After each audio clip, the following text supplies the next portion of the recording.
Welcome back to the Autoblog Podcast. I'm Greg Migliore. Got a great show for you this week. But first, I think we've got to acknowledge this is a big one. This is a milestone. This is episode number 800. So with that, I'm going to bring in the longest tenured Autoblog editor, Jeremy Korzeniewski, who's probably been on a lot of these. Welcome aboard. Howdy, howdy. You know, I remember when I was here when Autoblog first started their podcast back in, it was, I want to say 2007 or 2008, something like that. I remember when, several cycles of editors ago, back when we used AOL Instant Messenger as our communication platform amongst ourselves. I remember someone bringing it up like, hey, there's this new thing called podcasts. They're becoming popular because Apple has added a button to the iPhone. This is probably like iPhone 3 or something. I don't know. But yeah, like the idea came up, hey, we could do a podcast. So yeah, 800 episodes later, I guess it was a good idea. Yeah, I mean, we do about one per week, roughly. We take some time off occasionally, like around the holidays and the summer. So, I mean, it's been a while since we did episodes 700, 600, of course, and it'll be a while till we hit 900. So, 700 is a milestone, but hey, we're churning them out. They're fun. And we're glad everybody listens. So if you have any comments, things we can make the podcast better, we would love to hear from you. That's podcast@autoblog.com. You can also get into the mailbag. And if you want us to spend your money, that's a great way for us to do it. Because we love spending other people's money. It's one of our favorite pastimes. Yeah.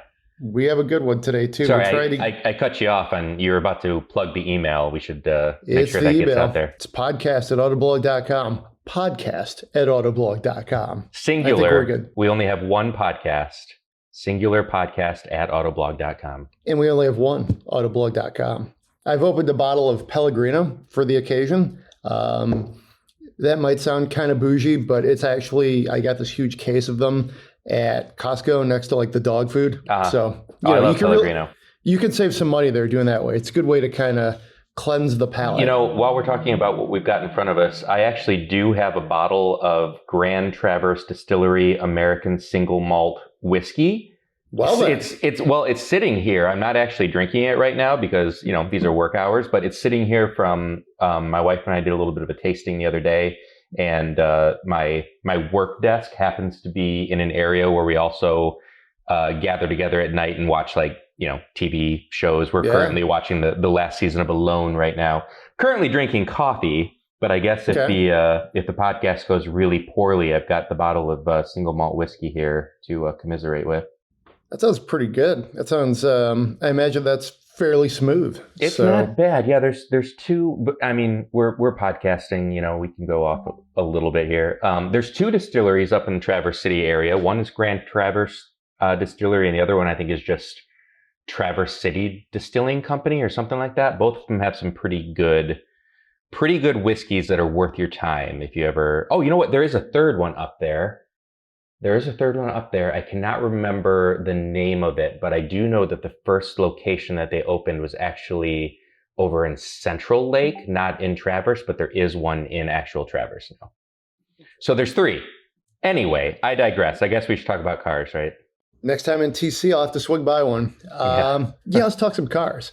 For episode 800, I have a Rolls-Royce Spectre review. It's going to go up, I think, in the next few weeks on the site.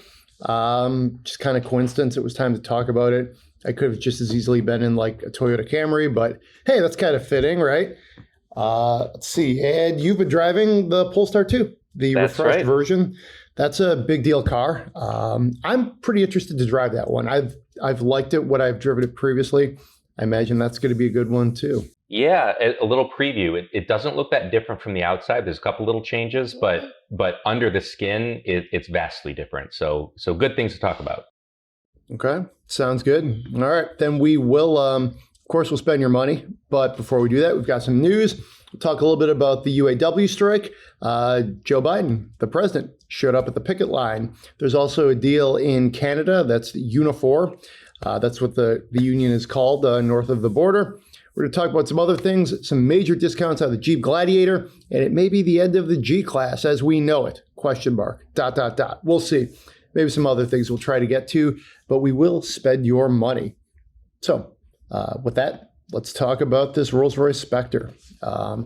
I drove this about a week ago.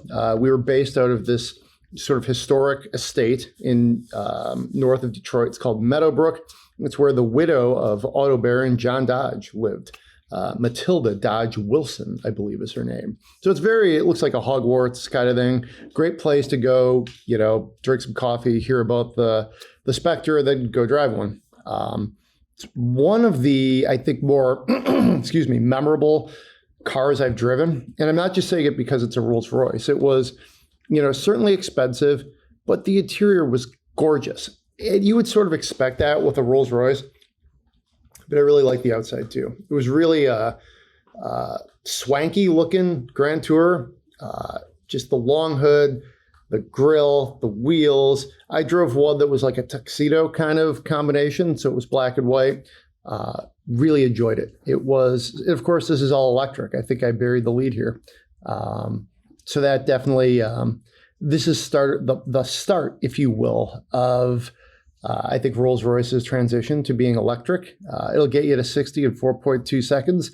They could go faster, but they've definitely wanted to try to tune it to feel like a Rolls-Royce, which means it's like an easygoing, powerful engine, not something that's going to rip your head off.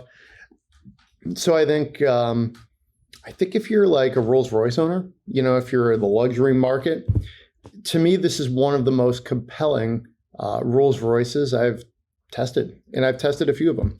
I think the other part of this is some people might say, well, it's electric. Okay. How do I feel about that? It's the question we ask for like every car, the Mustang. Oh, it's electric. People have these sort of like existential questions like, what does this mean? I think this is better. And I think it's also, to me, this feels more like a Rolls-Royce than the Cullinan did.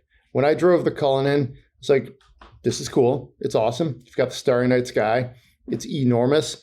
It's great for someone to relax in, because, most Rolls you're being driven in, if you will. But this is sort of like, I'll try to bring this together. This is kind of like the Rolls-Royce, maybe for the enthusiast. I think it was a lot of fun to drive. It was a beautiful interior. It was really quite something. It's interesting. You mentioned the Rolls-Royce for enthusiasts. I think, enthusiast means different things to different people. Like, is it the Rolls-Royce for Rolls-Royce enthusiasts, do you think, or the Rolls-Royce for car enthusiasts? Well, that's a good question. Either? I would say it's for car enthusiasts. And I say that because, for one thing, it's a coupe, right? It's not a big SUV or a sedan. And I think it frankly could bring in some new buyers, perhaps younger buyers who frankly don't want to be driven. Let's be real here. We're talking about a Rolls-Royce. Right. So the subset, the buyer market, we're talking about like NFL wide receivers or like, quarterbacks, Travis Kelce that he's going to drive Taylor Swift around in or something. Wow, it's like, man, you're expanding our podcast reach by that, aren't you? Telling you got to be going after the sports guys, the pop music people.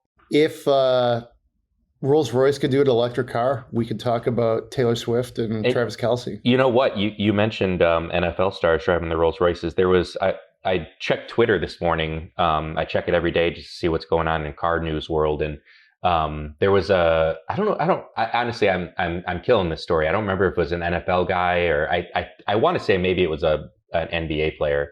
But he went viral on social media for uploading the amount of money. It was like $150 or something it cost to fill up his Rolls Royce. And he was like, oh my gosh, when did gas get so expensive? I don't know if he was kind of, being tongue in cheek about it because he's driving a Rolls Royce. You can't drive a $500,000 car and then complain about a $150 fill up. Right. But he, I think probably the irony wasn't lost on him. But yeah, that kind of blew up on social media today. And here's the other thing, the idea of electric Rolls-Royce. There's multiple reasons why someone might choose to go electric over gasoline. One of them seems super obvious. You do it for, you believe that climate change is, which, most of us believe that climate change is a real thing. And, most of us believe that scientists are telling us that human activity has a lot to do with the with the climate change. You don't have to believe that, and you can listen to this podcast and be an automotive enthusiast regardless of what you believe. But a lot of people choose to buy an electric vehicle due to they feel like they're having too big of an impact on their environment. That's not the only reason to choose an electric car. Electric cars are fast, quiet, smooth, and those three adjectives perfectly describe what you want out of a Rolls-Royce, right? Fast, quiet, smooth, luxurious feeling, vehicle. Do you like, if you're spending that kind of money and you're looking for the style, the panache of a Rolls-Royce, do you really care what it's powered by? Like, what? I mean, maybe you do. Maybe you want the one that is, got a V12 engine because you're like, hey, burn the gas. But maybe you're just like, this is a sweet car. I like this. And you don't like what it's powered by is kind of superfluous to the experience of owning and driving a Rolls-Royce. I don't know. Honestly, that was my initial take. Like, I went into it thinking, very much being very mindful about the electric propulsion side of it. But, after driving it around a little bit, I was just like, I personally would like the electric powertrain and see that as a benefit. Mm-hmm. I could see some people would be neutral or maybe against it. But once you drive the car, you're just like, this is great. Yeah. Who cares what's powering it? I mean, it's a very romantic car too, yeah. to like really dive into it. Suicide doors, chrome everywhere, real wood, real leather. I have this weird habit of driving barefoot. So I think I was wearing slip off shoes. So I just was like, maybe this is TMI, but my feet were just sinking into the carpet. And it was just very Rolls-Royce-y. All of you automotive enthusiasts, if you're hearing that, feel free to assume that Greg does that just so he can heel and toe to the best of his ability. Exactly. Without the sole of his shoes getting in the way. That's how I like to think of it. It's a performance thing. I mean, It really is, right? I mean, you got to lose weight, right? Everywhere that you can. There you go. I agree. I remember the first time I drove a Rolls-Royce, I just remember thinking, if I ever become super wealthy, like wealthy enough that I don't care what a car costs, we get these kinds of questions all the time, like, oh, you test drive cars for a living all the time. Oh, what's your favorite car? Those are impossible questions. But, if I were to somehow, luck into the kind of money that you could legitimately consider a Rolls-Royce as a vehicle without it hurting your pocketbook, I absolutely would buy one.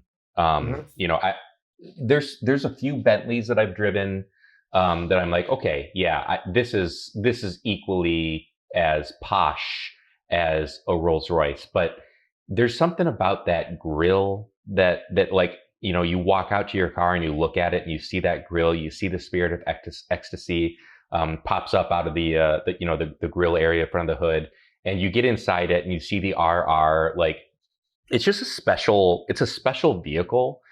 And it really, like, there's very few cars that you get in nowadays and you're like, not very few, I shouldn't put it that way. There's very few cars over $100,000 that you pop into and you say like, oh wow, this is worth it. I see what I'm getting for my money here. And you get that out of a Rolls. Yeah. And the fact of the matter is, before we move on from the Spectre, the fact of the matter is every car company is going to have to electrify their fleet. They're going to get, regardless of what you believe about the climate, regardless of your political leanings, no matter what, it's the eventual end result, years and years and years from now, is that electrification is going to be the common. That's going to be like the standard. There might be, outliers here and there, but Rolls-Royce is going to have to electrify their fleet just as much as every other car company is going to have to. They have to do this.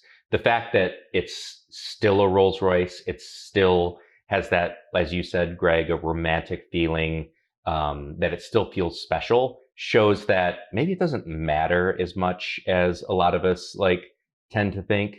Maybe the car companies can capture the soul of what they've been doing for a really long time, regardless of what's powering it. Maybe that's, maybe that's a a stupid way or a naive way of thinking about how the future might be, but maybe that's a step in the right direction. That Rolls-Royce can come out with a car that is totally Rolls-Royce, regardless of what it's powered by. All right. So, a couple of final thoughts here. The two-tone paint, you don't have to get two-tone paint, but it is a calling card of Rolls-Royce that dates all the way back to the 1920s. It really became sort of common and a bit of like a signature element in the 30s, sort of during that coach building era when, the car company might build your chassis, you might get the engine from somewhere else, and then a coach builder would, finish the job, if you will. So again, the two-tone paint, gorgeous, 260 miles of range. I think we said that, but I think it's worth saying again. So, no real range anxiety. Rolls-Royce owners on average own like 7 cars. So it's not a sort of situation where, you're going to have like not be able to have like a charger or something in your house. You're going to have your own infrastructure. That's for sure. So, I think it definitely is, it brings a lot to the electric conversation. It brings a lot to the, sort of the sporting conversation because it's fun to drive, I think. This one had the Starry Night Sky, which I think was kind of cool. It sounds gimmicky, but it's super cool in real life. It really is. It's one of those features that, again, sounds like it's not going to work, but it really is cool. And I guess we could finish with this quote from Charles Royce, who presciently observed in 1900 that the electric car is perfectly noiseless and clean. There's no smell or vibration. They should become very useful when fixed charging stations can be arranged. So, and this is from a press release. I'm working that into my story. That dude knew what he was talking about. There's some interesting roller quotes, Mm-hmm. T.E. Lawrence said it's better than Ruby's. I'm paraphrasing there. But I mean, if you're talking about calling your shot, Chuck Royce, he knew what he was talking about. Yep, 100 years ago, knew what he was talking about. 123. But that's speaking crazy. of that, let's talk about a car company that's like 3 years old, a little older than that maybe. That's Polestar. Closer to 3 than 123. Exactly. You've driven the two, both the rear wheel and the all-wheel drive versions. I drove one in the fall of, I think it was 21, and I smashed my phone on it. Maybe it was 22 because of the weird center console. Yeah. And I don't care about my phone, so I haven't really bothered to replace it in the ensuing like 2 years. But I really like the car. So I'm curious, tell me about this new one. So the center console is still there. Okay. And that's meaningful to talk about because electric cars typically, when you've got a bespoke platform that you create an electric car out of, you don't need to have a tunnel. Some people have the misconception that the tunnel in the floor of a car is there for some sort of strength purpose. Some people just have no idea and don't give it any sort of thought at all. It's there because traditionally, in years past, rear-wheel drive cars had a transmission and a drive shaft that connected the front engine to the rear wheels. So anything that had, rear-wheel drive or all-wheel drive had to have a, what they refer to as a transmission tunnel. Electric cars don't typically need that. The Polestar Model 2 has one because I said Polestar Model 2. That's Tesla speak. It's not a Model 2. It's just Polestar 2. I digress. It has it because the platform that it was originally built upon was designed for multiple powertrain options. Including gasoline-powered vehicles that have a traditional transmission tunnel. Polestar does promise that their future cars that are built atop a platform designed from the very start to be electrified as opposed to gasoline-powered will not have a transmission tunnel. There's the story of that. Most buyers, it's probably not going to be their biggest concern about the car. It's really good. There's a lot that I like about the Polestar 2. And I'm speaking as the owner of a Tesla Model 3. I currently own one, a 2023. I've only had it for 6-7 months now. There's a lot of reasons why I would recommend a Polestar 2 over a Tesla Model 3. The biggest one is that the interior of the Polestar feels much more like a traditional car than the Tesla does. And that's a big potential selling point for what I have to assume is a pretty large number of buyers. I greatly prefer the Polestar interior to the Tesla interior.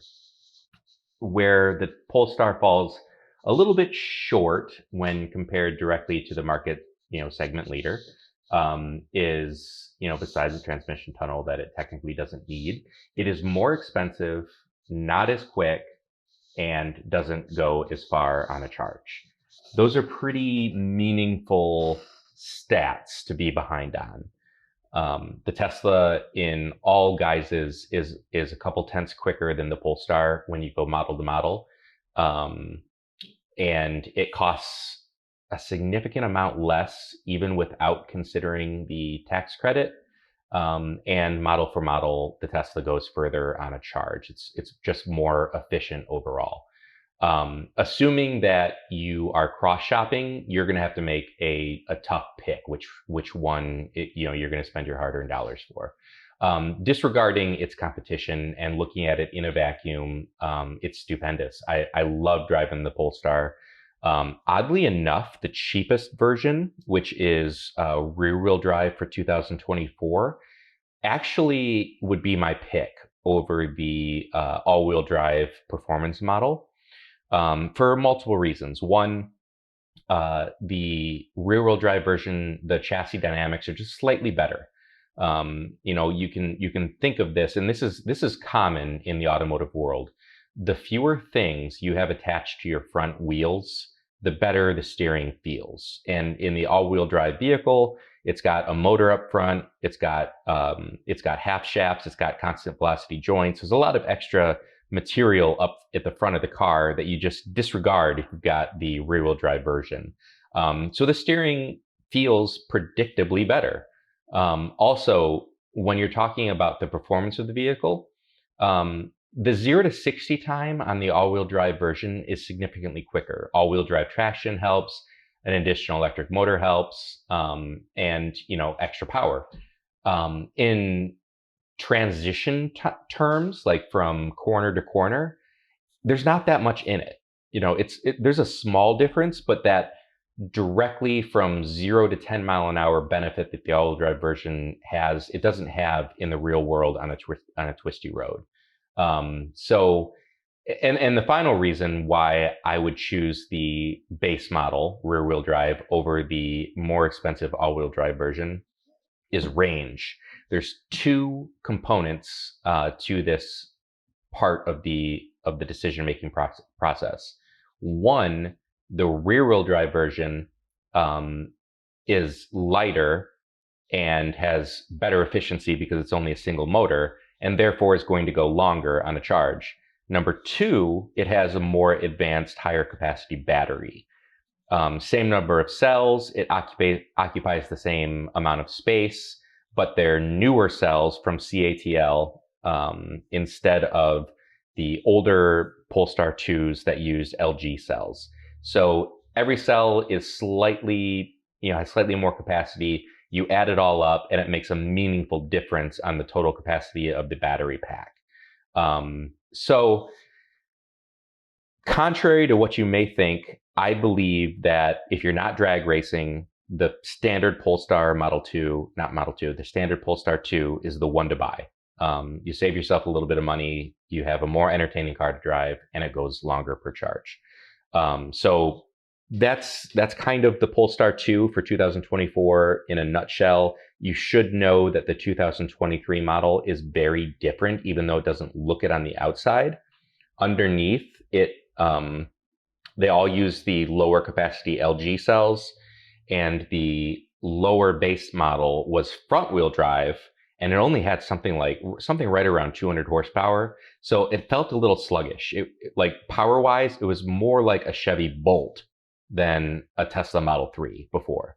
Now it's more like the Tesla, like the driving experience, rear wheel drive, significantly more power than the previous Polestar 2. Outside, the only way you're going to tell them apart at a glance is the front end. The old Polestar 2 had kind of a faux grille. You could see slats. It looked like it sucked in air, even though it wasn't necessary. The new one, they filled that area in, and it now holds all the camera and radar modules right at the front of the vehicle. You can still see the outline of where the grille would be, but it's filled in now. That's the only outward, evidence that there's a switch over from 2023 to 2024. Underneath it all, though, it's a very different car and significantly improved over previous versions. Okay. I'm curious. I went to I've done some Polestar things in the area recently. I had lunch, I guess it was actually in the summer, with the Polestar PR guy. And one of the things they are sort of trying to do is get a little bit more of the word out about who they are and what they're doing. When I drove it, I thought it was fun to drive. I liked the minimalist elements to it. I think when people kind of realized that you were driving this like sort of small batch Swedish EV, people liked it even more, because the other side of it is kind of nondescript, if you will. Yeah. It's definitely like if you know kind of car. I mean, how do you feel about that? You're a Tesla owner. Like, is this car, do you think it's too dull for you, if you will? Do you think because I don't know. I think it looks good, but it is definitely a Q shift. Yeah, for sure. I think, I think you have to draw a line between minimalism, which I think is the word that you mentioned, and minimalism versus simplicity. They mean similar things, but they're slightly different. I think Tesla is the more minimalist by definition. The single screen in the center, very little trim. Just kind of like, oh, here's your interior. It's got all the things you need, and look how techy it is with this big, huge screen in the center. Where the Polestar is, it's traditionally Scandinavian, I would say. And if you know what Scandinavian design generally represents, it is minimalism, but more like everything you need and nothing you don't, presented to you in a really stylish manner. And that's how I would describe the Polestar 2's interior. It's got two screens, one of them a digital cluster directly in front of the driver. The other one, actually, oddly enough, smaller cluster in the center than the one directly in front of you. I talked to some of Polestar's designers and engineers while I was there driving too. Future Polestars are going to keep the two cluster arrangement for now, at least. It's one of the differentiators between Polestar and competitors like Tesla, where that screen directly in front of the driver is going to get smaller, but it's still going to give you, at a glance, looking at the road, the bare minimum of what you need: your speed, your distance, your range, those kinds of things. Whereas Tesla's gone all in on the center screen and nothing else. And interestingly, some people may not know that Polestar started out as a sub-brand of Volvo. A lot of people listening to this podcast do know that, but in case you didn't, they're closely related. They're owned by the same company, Geely, out of China. Volvos might drop that, in fact, will drop that screen directly in front of the driver. The information that I was given from Polestar is that their car still has that. And they intend to keep it around, befitting what they consider themselves as a premium offering. So that's a big difference right there. If you go to our website and you search for Polestar, you'll see that there's 3, 4, 5, 6, and I think even 7 that have been announced Polestar models, starting with the 2. The 1 was actually a plug-in hybrid, which is like super awesome, like almost like a plug-in hybrid muscle car, like a Swedish Mustang kind of is how I think of it. The 2 is what we're talking about. The 3 is going to be the next model that comes out, obviously 4, 5, 6, and then there's going to be a very high-end electric roadster. That it wouldn't surprise me if they got out their Roadster before Tesla ever got Roadster V2 out into the public. But yeah, so I guess that was a very roundabout way of answering your question, Greg. As a Tesla owner, I consider the Polestar, honestly, I consider it to be a more luxurious product than the Tesla. Okay. I think of Tesla as a very techy car. I think of Polestar as a more Scandinavian car, like traditional Scandinavian luxury. So is it too minimalist? Is it too simplistic? I don't think so. That remains to be seen how they deal with with their designs as they progress through the rest of their model line. But the 2 versus the Model 3, I would say that the Polestar 2, I think it should cost more than the Tesla. It does, but I feel like it backs up its additional cost with greater and better design. Okay, that's an interesting take. All right. Any other final thoughts on the Polestar? Yeah, the last one I'll say is there is a performance edition version that you can get that has high-end Öhlins, which is another Scandinavian company that specializes in suspension. It's a fully adjustable setup. Honestly, I think it comes too stiff from the factory. I don't think anyone who's buying a Polestar 2 is going to be taking it to Laguna Seca and running on the infield track, and is going to need the kind of rebound damping that they've got programmed into it. But if you do get that option package and you agree with me that it's just a little too stiff for your liking, take it to the dealer. It's fully adjustable. It's not something you're probably going to do at home. It's a manual adjustment, not something automatic. Take it to your dealer. At least once a year, they'll make adjustments for you. And even for a minimal cost after that, if you want, they'll make adjustments. So if you do end up with the performance version that has those high-end dampers, you're probably going to want to click them down a little bit in the firmness scale. That's a very interesting service. You don't get that really anywhere else. That is kind of like a, I don't know, wannabe gearhead when it comes to like cars. Like I love cars, but I don't really know how to do anything to them. But that's kind of cool. It's almost like an Easter egg. You don't get that like ever. Really. You really don't. Yeah. Like the only time that because I also ride motorcycles. A lot of motorcycles have manually adjustable damper settings, and I'm used to making like clicks on my forks, or mountain bikes too. You click the forks here and there. You make some preload adjustments on your rear spring. The high-end Polestars have that, but it's not something that you're not gonna take the car half apart to be wrenching on these, remote reservoir shocks and stuff. You got to take it to the dealer, but it's something that if you're not used to 2 wheels, you're probably not used to the idea of like, I'm gonna make some suspension adjustments on my car today. Nice. All right. So that is the Polestar 2.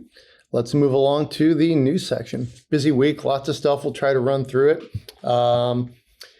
Big news, obviously, is the UAW strike continues. We're well into the second week of it. I know you wrote the story on Tuesday when President Biden visited the picket lines at Willow Run. I think that's very symbolic on many levels. For sure. The site that was the arsenal of democracy, if you will. It was a little bit of a head fake, too. I noticed coming in, because we considered trying to get somebody out there to cover it, and everybody thought it would be the Wayne factory where the Ford Bronco was assembled, because we knew it was coming to Michigan. There was only one assembly plant that was on strike, because again, it's a targeted strike. And I was watching CNN, and of course, combing Twitter and everything, trying to figure out like what, if anything, we should do. And CNN was broadcasting from the front of the factory in Wayne, and then they're like, Biden's in Willow Run, which is up the road in Ypsilanti, and it's a different factory. It's a GM factory. So a little inside baseball there, but it was definitely kept closely under wraps. It's interesting. It's a historic moment. I have a sitting U.S. president on the picket line. He said he is definitely in a unabashed pro-union president, and he's also I think it's interesting to note that, like, despite that he was here for a day, and then President Trump, we're recording this on Wednesday, former President Trump is scheduled to land and appear at another type of rally, I guess, later this evening. So by the time you listen to this podcast, that will, probably have happened. It's interesting is neither the current president or the former president, obviously, has any authority over the negotiation. So I think that's kind of an interesting little subplot, but it's definitely a I think, it's a masterful move on the part of the UAW to engage an ally like that. It's, definitely as far as like the court of public opinion. I read somewhere yesterday that 2/3 or 3/4 of the public generally agrees with what, the union is saying, like at a general level. So in general terms, yeah. Yeah. What do you like? And again, we won't dive too deep into any of the offers, the counter offers, all of that, because everything's changing. That's the other thing is by the time you listen to this on Friday, Saturday, they could have a deal. Yeah. So, but I think it's definitely a historic moment. That's for sure. For sure. Yeah. Continuing negotiations. It's an interesting thing. You're absolutely right. A sitting president has never visited a picketing line. It's just something that exists. Nothing exists outside of politics these days, right? Labor relations. It was a political touchstone, so to speak, in prior years, but these days in the current political climate, it's not terribly surprising to me that Biden chose to visit the striking workers. What he had to say was interesting too. He only spoke for like a minute and a half, something like a minute and a half into a bullhorn, before kind of sitting on the front lines with with some of the picketing workers. And UAW President Sean Fain took the bullhorn and spoke for several minutes after that, before thanking Biden for coming out. And that was interesting in and of itself. The UAW has not officially endorsed anyone for the 2024 presidential elections. We're not a political website, but most political pundits would assume that they're probably going to endorse Biden eventually. Other unions have already done so, and unions in the past have endorsed Biden and Democratic presidents in general. But that's interesting that Biden is coming out, or Biden came out already. Trump is coming out to speak to to other striking auto workers today. So it's clearly a hot button topic across the United States landscape. That even if you don't have anything to do with the UAW, with auto workers, you don't live in the Midwest, you don't have anything to do with Michigan, Detroit area at all. It is like part of the zeitgeist, right? It's everybody is aware of what's happening right now with the union because presidents and ex-presidents are visiting. So it's something that we kind of have to sort of talk about, because it's like groundbreaking, fresh stuff that's happening. But it's also crazy to think that like this is going on right now, like this striking workers who are, giving, their list of what they want. And the sitting president comes and tells them, he said something to the effect of stick it out, get what you deserve. Very interesting language, coming, from political challenge, political channels, to, which is essentially negotiations between the private sector and its workers. So really interesting times we're living in, right? Yeah, I mean, it's definitely historic. I couldn't find any previous president that had done this. I kind of thought maybe Teddy Roosevelt might have done it back in like the trust busting days, 120 years ago, back when Charles Royce was talking about EVs. Doesn't appear to have happened. So, we'll just, I guess we'll wait and see. I mean, certainly there's a lot of, political, capital to be made, simply because, it's one of the most significant things going on in the economy and in, frankly, the world right now. And then another note real quick, Unifor, that's the Canadian union, has a deal with Ford. Check out the story. It's on our website. That came together pretty quickly. Super quick when you compare like what's happening in the United States, right? Yeah, it came together very quick, and they've moved on from Ford to General Motors. So, I think we should mention really briefly that even though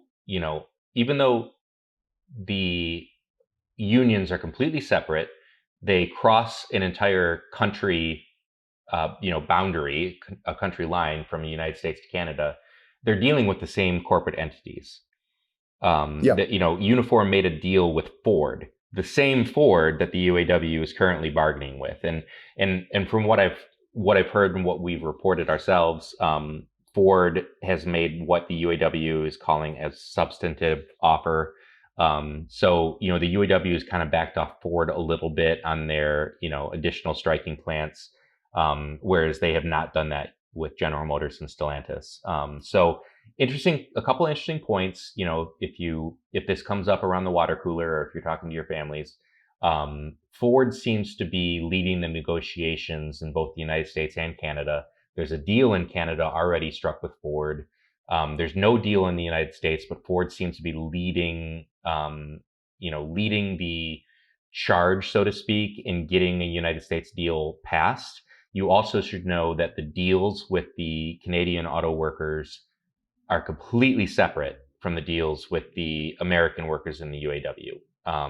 They tend to get like similar pay, similar treatment, but the negotiations, the contracts are 100% completely separate.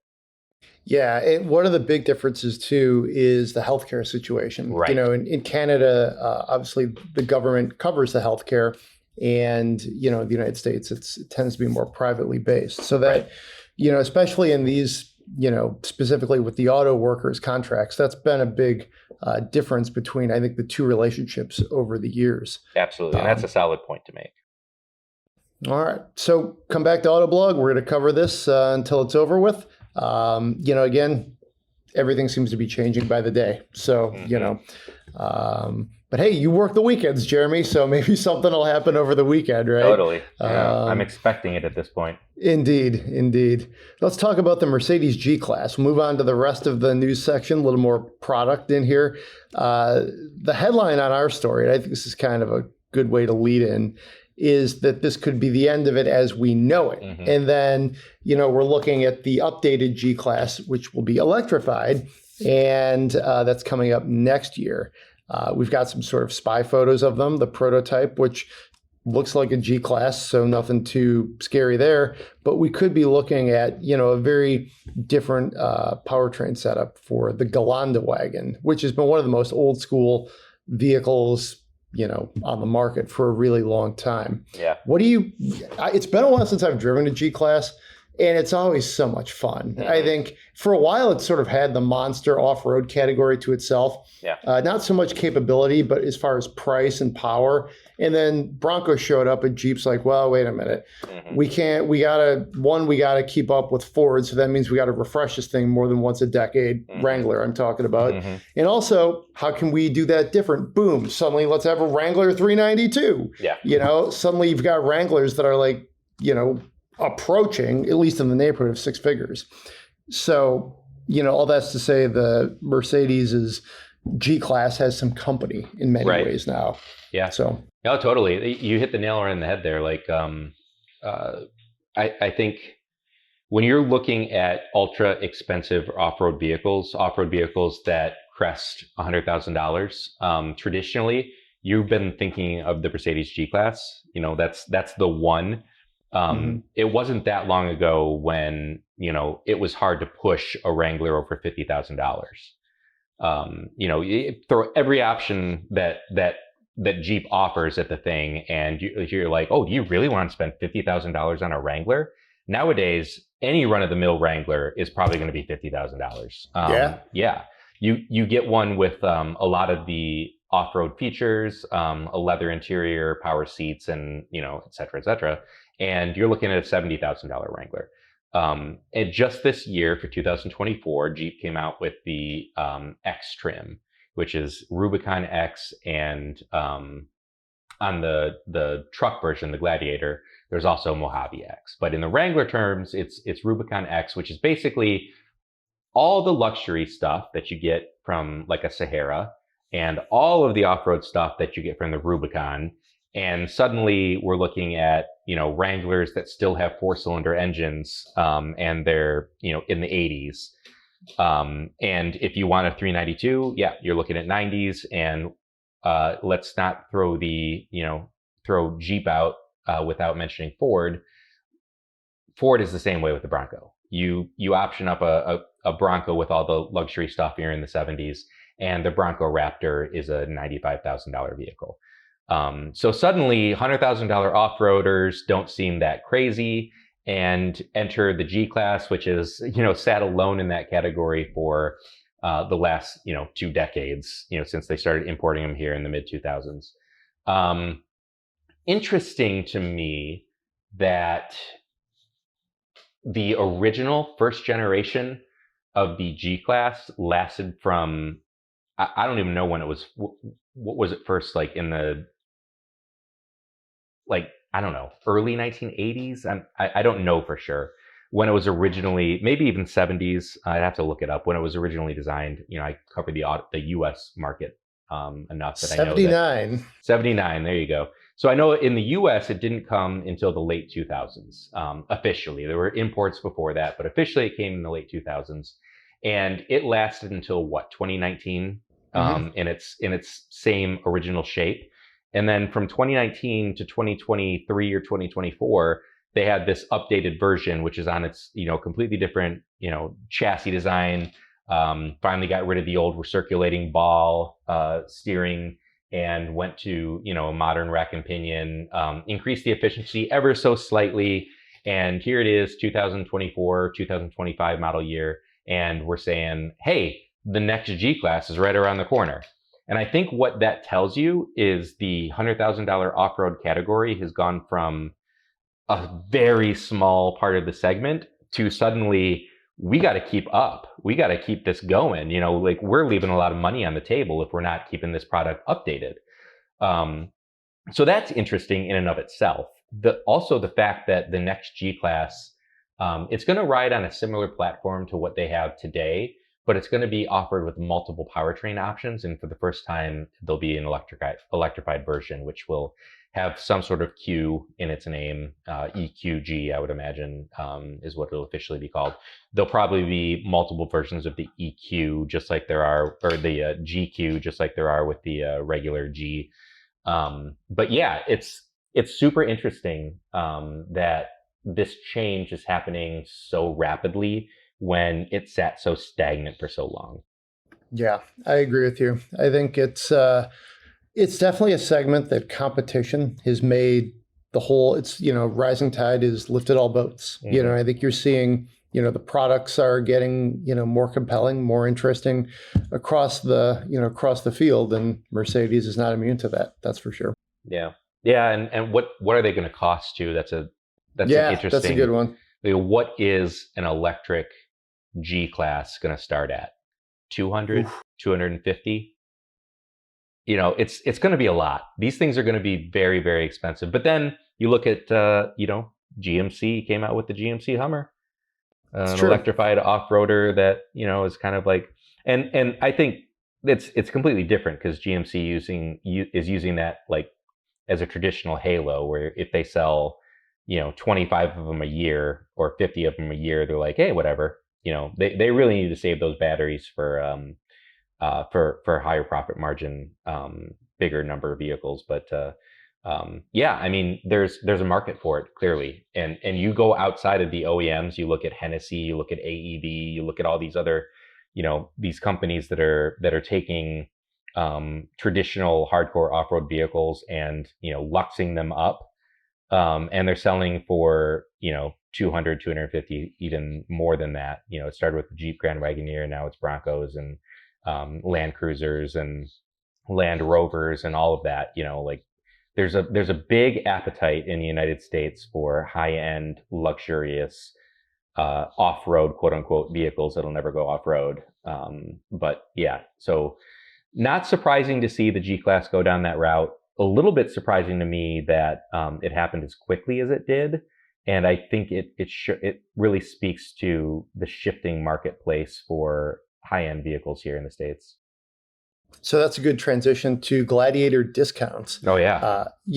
Speaking of off-road and sort of objects of off-road desire, if you will, I think these are very cool. But sales are down a bit this year. And depending on where you live, you could get a pretty good deal on this. There is some like overall incentives, if you will, out there. But I wouldn't say they're stacking up on dealer lots, but when you blend what some dealers are offering along with just like the manufacturer like discount, you're looking at 20 grand off some of them. Now, you got to live in the right place. You got to search for it, if you will. But that's a pretty screaming deal. If you've ever thought about going with a Gladiator, I tend to always think, I just drove a Wrangler 4xe, and I tend to think I'd always go Wrangler just because it's more practical, an SUV footprint versus a pickup footprint for my personal use. But I think that's kind of interesting in this time of, chip shortages, strikes, inflation, that you actually could get a very desirable product for a fairly significant discount. And, we'll see, given the fact that, one of the factories that is being struck by the UAW is the Wrangler and Gladiator factory in Toledo. Yep. So that, frankly, is going to sort of ease some of the inventory just by the fact they're not building any, and they haven't for a week, almost two. There's a part of me that wants to tell all of our listeners, and this is not official Autoblog advice, but there's a part of me that wants to tell our listeners that if you want a really good price on a Gladiator, you probably should get yourself down to a dealer sooner rather than later for two reasons. One, Greg just mentioned that there's a strike going on, and the Toledo plant that builds Wranglers and Gladiators is on strike right now. So there's no Wranglers or Gladiators filling out of the plant and going to dealerships right now. So the inventory is going to dwindle. Two, part of the reason why these discounts probably started in the first place is that the 2024 edition is right around the corner. I think order books may have even opened on it. Obviously those deliveries are going to be slowed by the strike that we just mentioned. But the 2024 edition has some meaningful upgrades that make it more desirable than the 2023. One of them we touched on earlier is the addition of the X models, which a lot of the good action on Gladiators is happening at the high end. The Rubicons and the Mojaves aren't seeing some of the big, huge dealer added discounts that the Sport S, and Willys models are seeing. So, I think that's part of it, that the 2024 is right around the corner, and some people, it's already been announced. It's not like people are like taking a wait and see attitude. They know what's coming.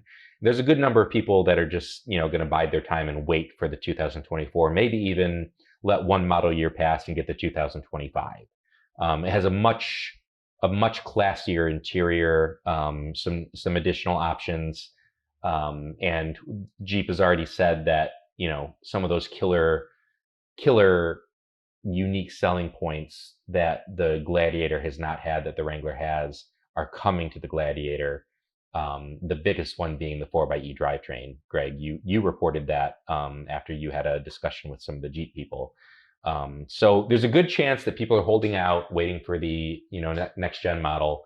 Inventory is going to dwindle. If you want a deal on a Jeep Gladiator, I feel like, this is just me talking off the top of my head, but I feel like now is the time probably to get it if you want it. Yeah, I think, you make a good point, that the 2024 is going to be here sooner rather than later. There will be a 4xe variant coming by 2025. That's what I believe it was Jim Morrison mentioned, that, the brand's going to be going all electric. So, or in some form, if you will. So, it's coming, if you will, it's going to be here. So, perhaps people, I don't know. I think it's interesting though, because the outgoing model is still a very good desirable thing. I think in some ways so you're a Jeep fan, you knew the Wrangler was getting these things. Okay, that's cool. But were you that plugged in that, hey, like, okay, we know the Wrangler's going to get this. So is the Gladiator. Ergo, I'm going to wait. I mean, I guess I knew it would get the interior. Like there's very little, there's no benefit to Jeep having different interiors on the vehicles that are built in the same plant. Like I assumed that would come.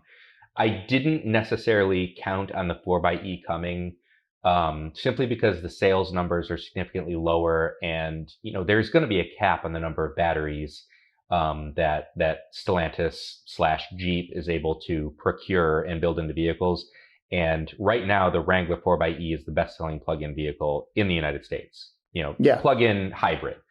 And honestly, it's not even close to the next vehicle. So not surprising that the 4xe is coming to the Gladiator, but I also I wouldn't have bet on it either for that reason. While we're on this topic though, I think it's also fair to point out, like, you shouldn't take this report as if the Gladiator is tanking. Like, Jeep just can't move them. That's not the case. It's so looking at some sales numbers here, and this is alluded to in the story that we wrote. Jeep is selling more Gladiators than Ford is selling Rangers, or GMC is selling Canyons. The Ranger is an interesting one there because it is its own vehicle. However, they're also, you've got the next version of that coming out. So again, the inventory might be down, buyers might be holding. It's only 100 units behind the Ridgeline, which is a standalone vehicle. 6,000 units behind, less than 6,000 behind the Chevy Colorado, and less than 7 behind the Nissan Frontier. Obviously, the Toyota Tacoma is head and shoulders in sales better than any other midsize truck. In fact, it's better than the Toyota Tundra full-size truck, which is kind of an anomaly in the marketplace. It's not like Jeep can't sell Gladiators. It's more that they've got a bunch that they've already built that are sitting on lots right now that they need to get rid of. Yeah, that's a really good point. And frankly, the point of this is just kind of to illustrate, hey, if you maybe don't care about the upgrades, and some people don't. When I was car shopping 5-6 years ago, I was like, no, I want like the outgoing model here because I don't care that much about the new one, and it's going to be fine. So I would tell people go out and buy a 23 right now. No question. Unless what you want is the 4xe, in which case you should wait. But if you're going to get the standard V6 engine, I would go out and save the $10,000 that they're offering on the hood right now. Yeah, for that kind of money. This isn't like 2 or 3. Like, to your point, 10 grand. The changes aren't that dramatic that you've got to wait for the 24. And like I said, caveat, unless you're waiting for the 4xe, which is worth waiting for. But if you're going to get the V6, you're still getting a good Uconnect system. Here's the things that you're missing. Power seats that the new one's going to have, and a slightly smaller center screen, and no trail finding app. Like, when you really break it down, those are the things. Like, how important is that worth $10,000? That $10,000 discount's not going to be there forever. So if you're in the market, now would be the time to cash in. All right, so let's round out our news segment here with the new Batmobile. First look, first reveal. This is the car that we're seeing, kind of a behind-the-scenes video of it for the latest, Batman movie. There's nothing to really dissect here other than I think this is one of the cooler Batmobiles we've seen in quite some time. Yeah. This is, the writer of our story called it a mashup between a Mustang and a Camaro. Okay, sure, I can see that. But it does look awesome. I think I like the fact that it's kind of like I don't know. It looks like a muscle car is what I would look like. I don't know. It's almost like, maybe if there had been a 5th muscle car in the 70s, beyond Ford Mustang, Camaro, you had the Barracuda and the Challenger, and then there was AMC. So I guess maybe like a 6th one. This could have been it, because that's kind of how it looks like, the inspiration of it. To me, I like this. This would rank high on my list. You're not forgetting Firebird, are you? Oh, I was forgetting Firebird. Okay, so this is like the 6th or 7th one, I guess. I don't know. Mercury Cougar, forgot about that. Mercury Cougar, oh yeah, see? Dude, I don't know. Oh, boy. So if this were a startup manufacturer in 1968, I could see somebody doing a thing like this, and I like that. So these are the cooler Batmobiles I've seen in quite some time. It is cool. Now, I think we should point out this is, the Robert Pattinson The Batman movie is where we saw this concept introduced, this like kind of 60s era muscle car Batmobile, and it's like there was a segment of the comic book loving internet mob that was really irritated by this Batmobile. I think what you have to remember is that because and you have to say Batmobile tradition, if you go way back to the show with Adam West, that was a Batmobile that was based on a Lincoln. That was a cool one too. Yeah, super cool V8 engine, et cetera, et cetera, et cetera. But then the animated series had like super crazy like Art Deco Batmobiles, and then the 1989 Tim Burton Michael Keaton Batman had one of my favorite Batmobiles of all time, and it kind of just kept going down that Art Deco path until Christian Bale's Batman came with kind of more like an off-roady one, and then there was the Tumbler, and then so I don't think there's any reason to be purist about, comic book stuff. Like your favorite Batmobile still exists in the Batman timeline somewhere, in the Batman universe, multiverse, if you will. This one is another cool one.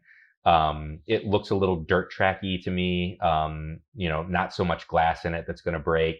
Big V8 engine, off-roady suspension, off-road tires. What are these, like 33, 35-inch tires that you typically see on a Bronco or a Wrangler or something?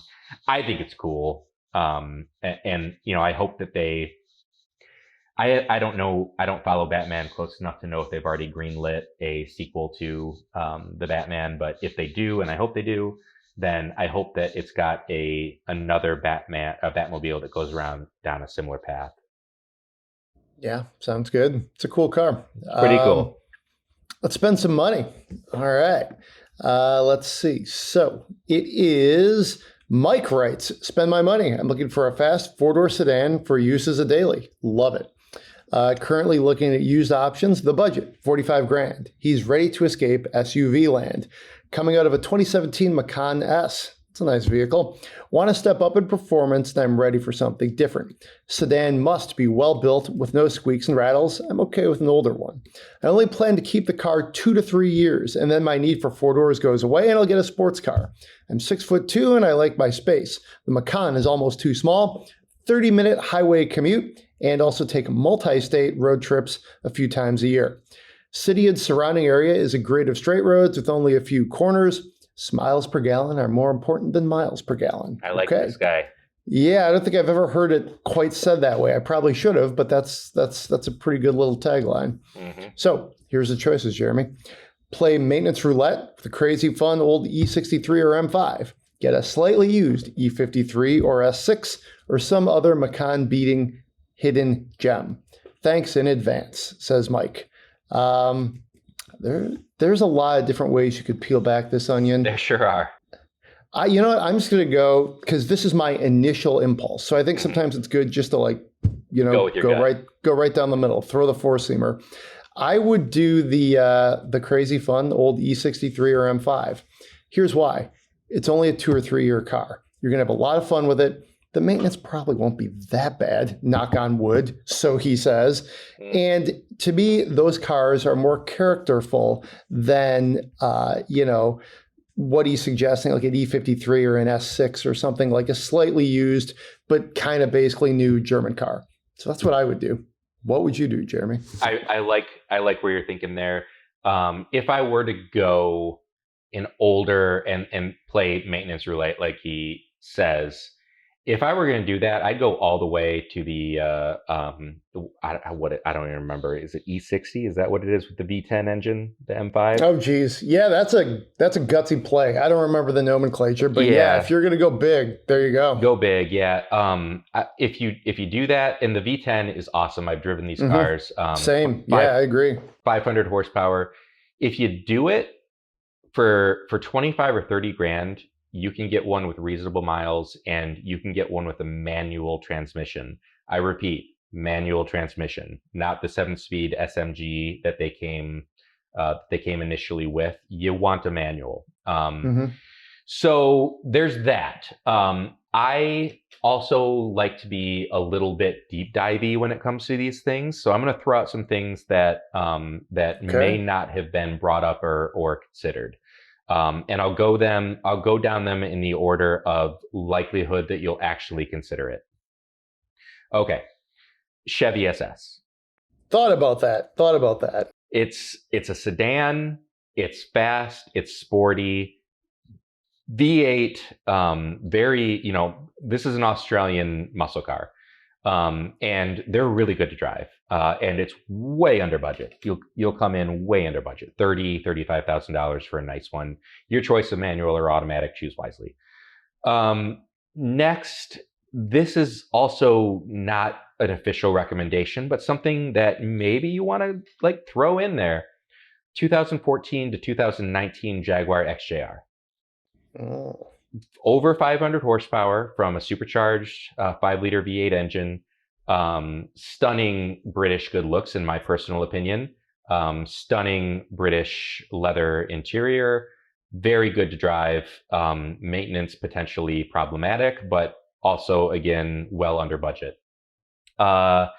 Next, 2016-ish Audi RS7. Now, Mike specifically said sedan. The RS7 is technically a hatchback, but you want that RS trim. You might have to, be willing to go to the RS7 instead of the RS6 that you actually will not be able to find. Great car, brilliant, beautiful, great to drive. I'll run down the rest of my list. These are getting more like real suggestions. Lexus GSF.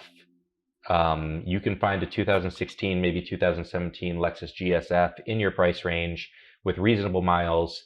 It's not the fastest car that we're talking about, but it's one of the most characterful cars that we're talking about. Lexus V8 engine is a screamer, revs to the moon, and is a really entertaining vehicle. Alpina B7. It's bigger than some of the other sedans we're talking about, bigger than the M5. Obviously, it's built on the 7 Series, but it's a twin turbocharged V8 engine, very powerful, something like 600 horsepower. The BMW M760 xDrive also would fall into that same category. That's a V12 engine, also all-wheel drive, and an absolutely beautiful, stupendous car that you can find in your budget. Know that maintenance on it is going to be a big problem. So those are my list of things that maybe you haven't considered. If you go the M5 route, you're not going to regret it. All the M5s are excellent drivers' cars. I've driven them all. Every one of them is faster than the one before them, but slightly less interesting from behind the wheel.